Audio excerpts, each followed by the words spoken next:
Greetings, my friends. Interesting ideas for a Friday.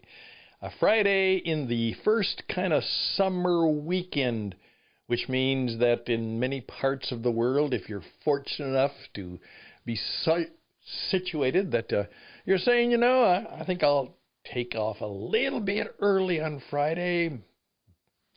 That's okay. Not really good business time anyhow. And of course, maybe I'll get ready for the weekend. Make a good start to get to the lake, or get to the beach, or just simply go on a little excursion, for the weekend. Good for you. And that's the time of the year. The good old summertime is finally here. It seems that the weather has been, particularly here in North Carolina, and I also heard from my friends in Arizona that those 100-degree temperatures have really held off so far. So it's been kind of a springtime around the world in terms of the Western Hemisphere, but we'll get our heat, and the air conditioning machines will start to hum, and they will start to break, and then we'll call those people. As I point out, the robots will never be able to replace the guy who can fix the plumbing and fix the air conditioning. Always remember, those are two good careers that we will always need, and there will always be work for someone who can do that job well. So that's something to think about. Hey, yes, thank you for some of your comments about I don't read books anymore and I don't listen to the radio anymore, and a number of you said, that really describes our world. And so things are changing.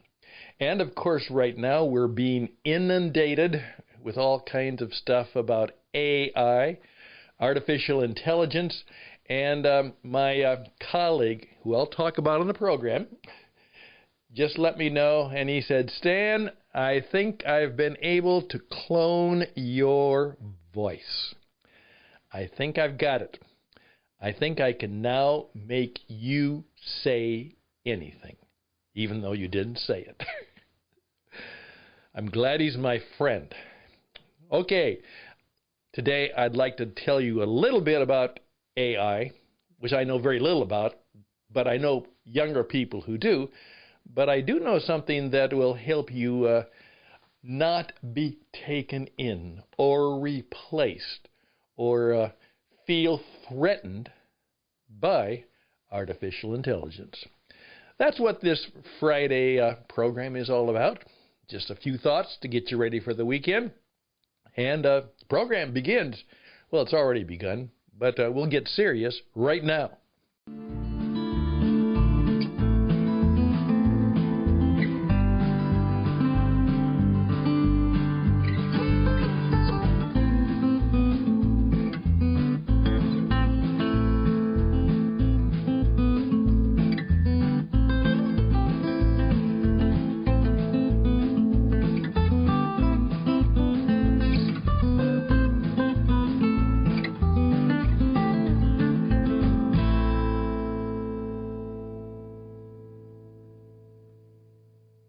Most of us who are involved in the marketplace understand that there is a kind of a demographic that is used about new ideas and new products. There's first of all, just the very early adopters. These are the people who get the new stuff first.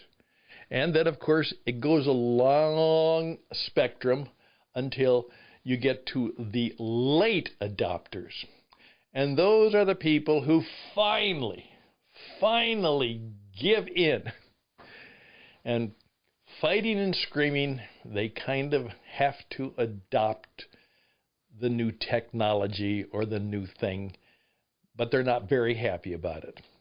I remember when my friend Chris was a wonderful guy, and he was a unique guy, and actually he had many talents, and he actually made his living in a lost luggage department of a major airline.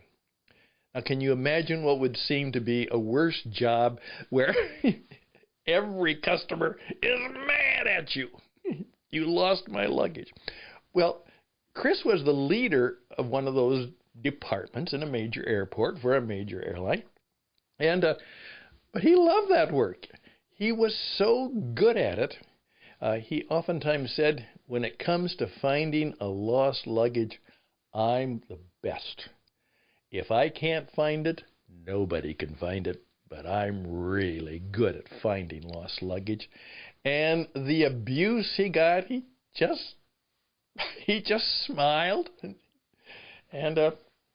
But also he had a mountain full of hobbies that, his work was a way of making a living, but he had umpteen things he wanted to do, and he was a great photographer. And, of course, he made some side money just taking pictures.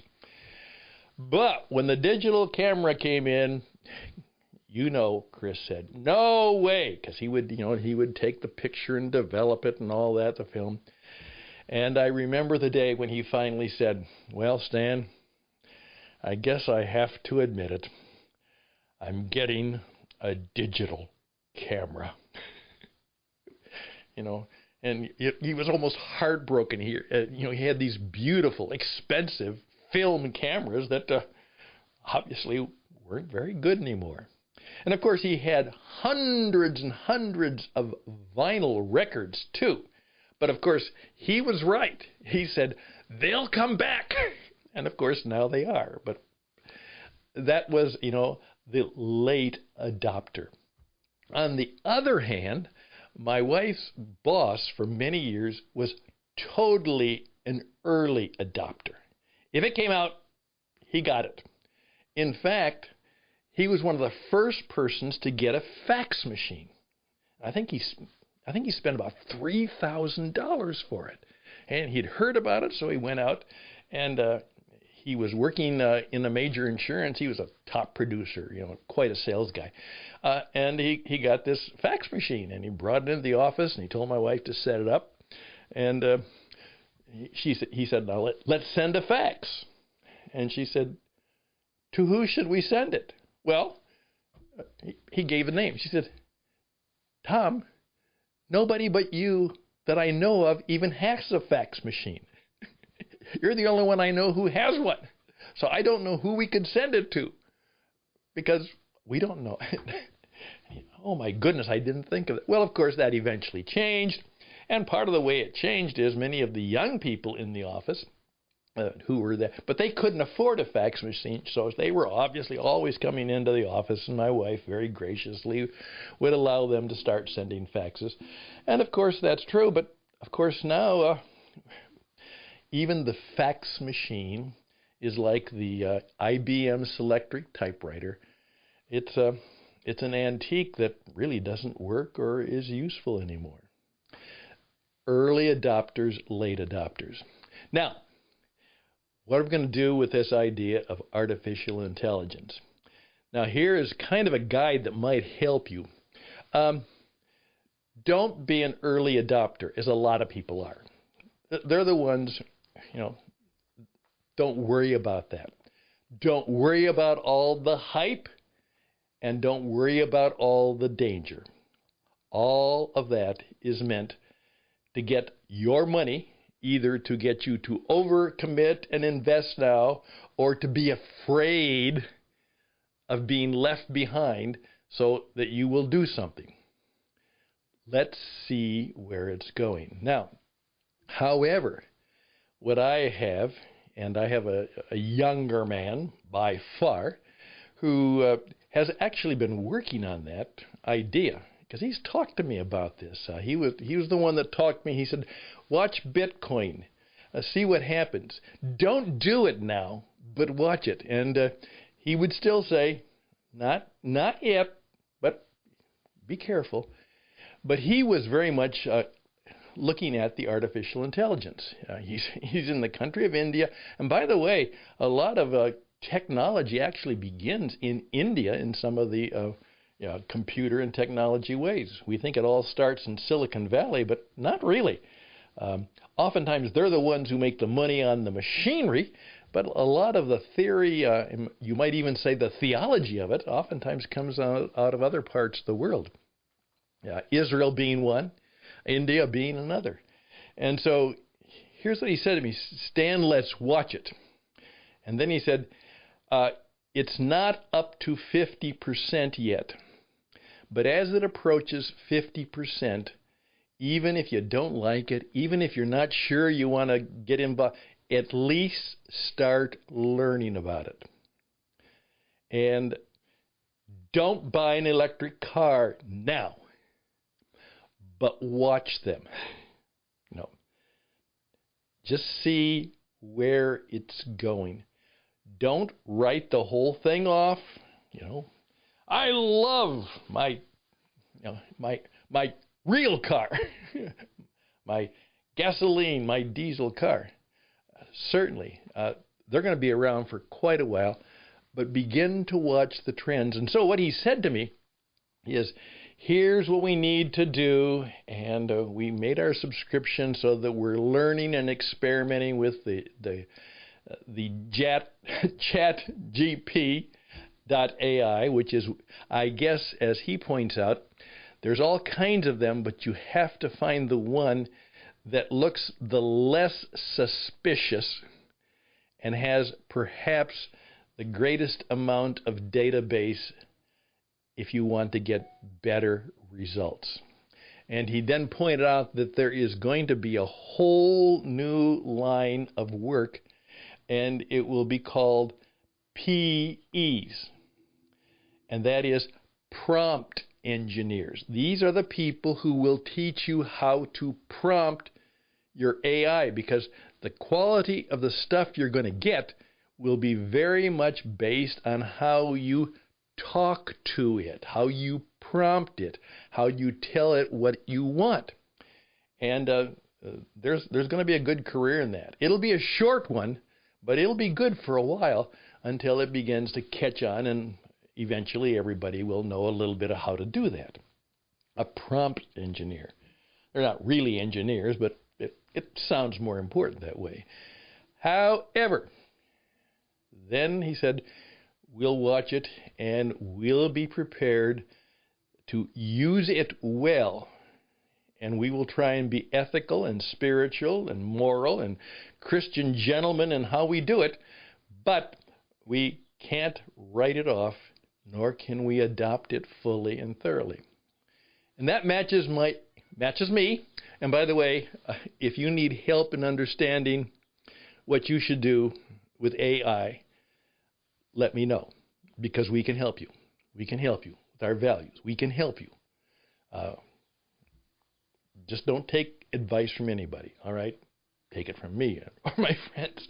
Hey, take a break, and then let me tell you something I do know something about, I think, and is probably a good protection against being taken in or being replaced by the robots. I'm Stan Houston. This is a Friday, flowing into the weekend, and we'll be right back.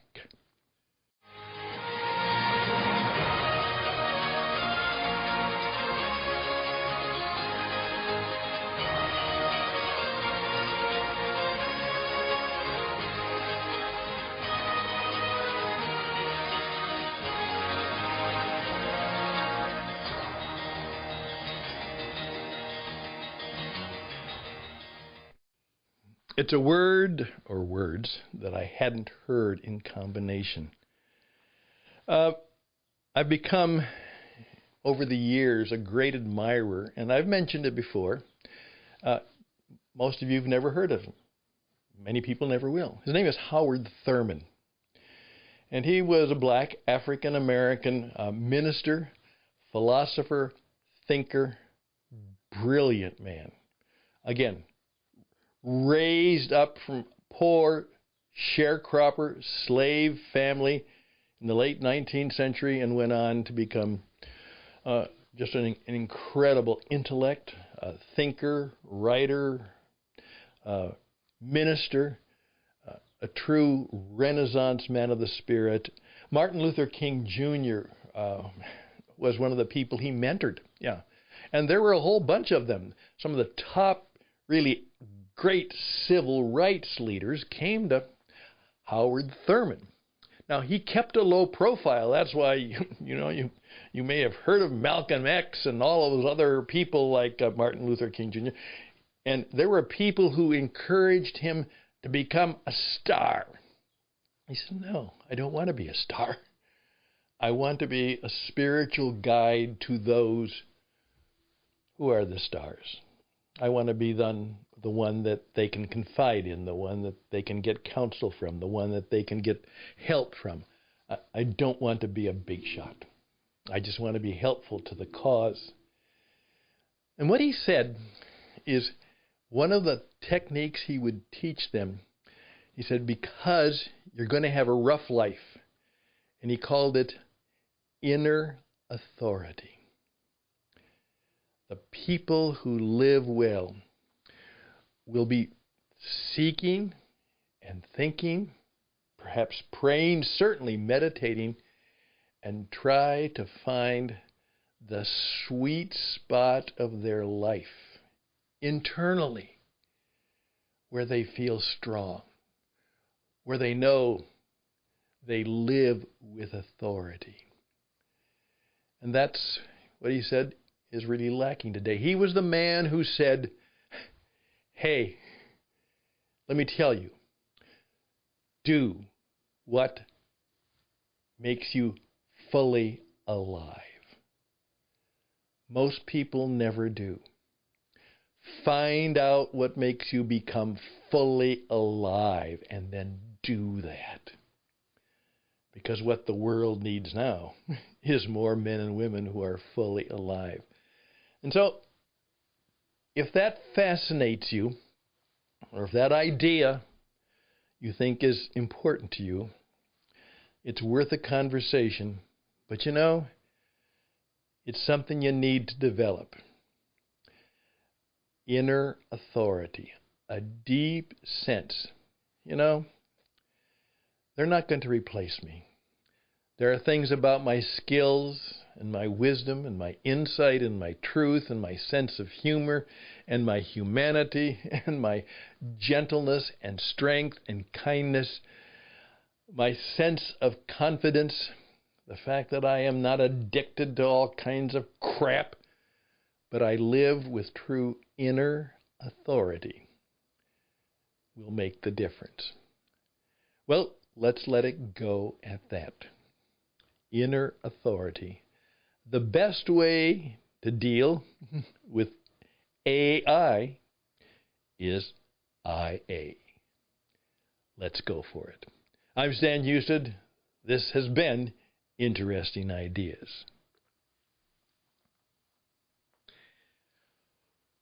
And now I'm done. Friday, and we flow into the weekend. On Saturday, as I tell people, you take a little bit of the time on Saturday, perhaps as I always go out and get some glazed donuts and a muffin for my dear wife on Saturday morning.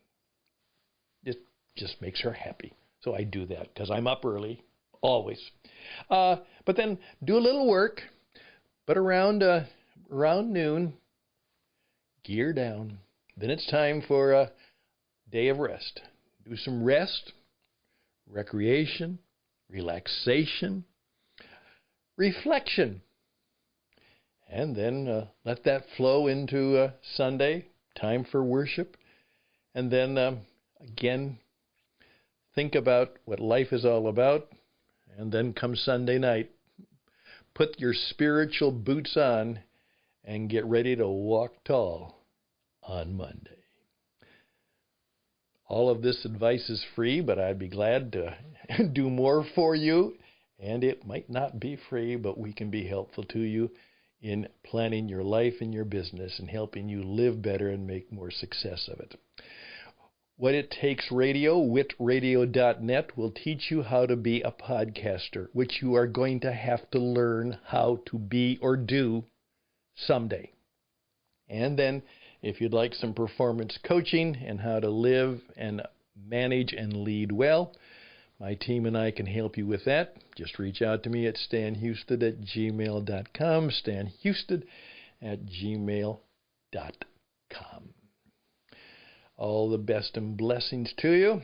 Until, by God's grace, we have next week. Bye for now.